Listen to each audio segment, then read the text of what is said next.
very interesting report that he is one of the final candidates to take Troy Aikman's job as the number one color commentator alongside Joe Buck or whoever is doing it next year. Seems like a pretty prestigious position. The other candidates reportedly are Sean McVay, Sean Payton, Drew Brees. Buy or sell this report? Right now, it's hard for me to buy anything because so many things are coming out from different places and different sources, and it's really hard to, I'm sure everybody was up in arms with what Adam Schefter said, which was less of a report and more just a feeling it felt like that he An had. opinion. Yeah. Right, exactly. Yeah. With this, it's hard to figure out the validity of it and hard to figure out. This is peak off season right now. Like February 24th, shout out to UTJW. February 24th, it's peak off season right now at this point, based on the day-to-day conversation about whether Trey Lance is ready, as if there's a game this week somehow. There isn't.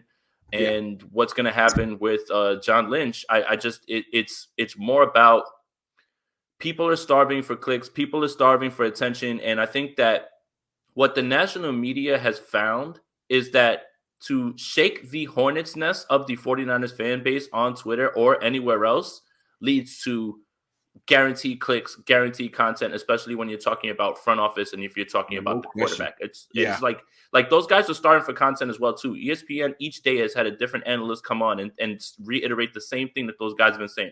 February's hard, man. Freaking ratings are down for everyone. It's not easy. Yeah.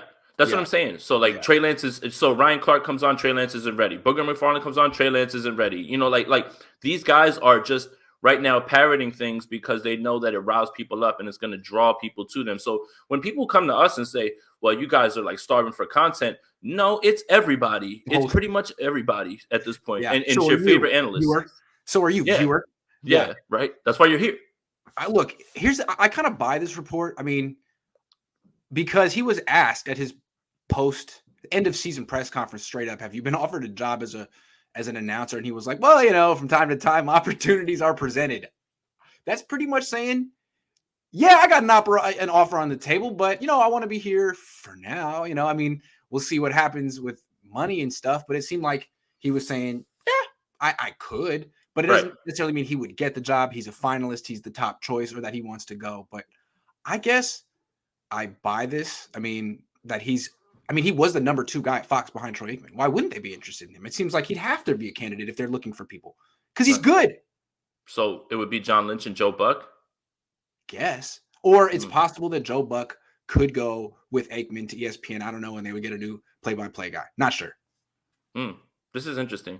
Yeah. I mean, of course, there's always I feel like every offseason there's something like that where they ask Lynch about broadcasting and things like that. It's just there's too many ties to Fox, right? Like, so when Colin Cowherd says something, he's on Fox. When somebody says something, when it's a report, whether it's Jay Glazer, kind of feels like that's where he's feeding some of that stuff, whether it is to say, hey, Garoppolo's not getting the looks that we're hoping for in the trade to either boost the trade value, whatever it is, whatever mind game that is they're playing, or everything's fine in the office. So, I understand that portion of it. It's just hard for me to buy into anything right now, just when people are grasping at straws in terms of finding ways to create content.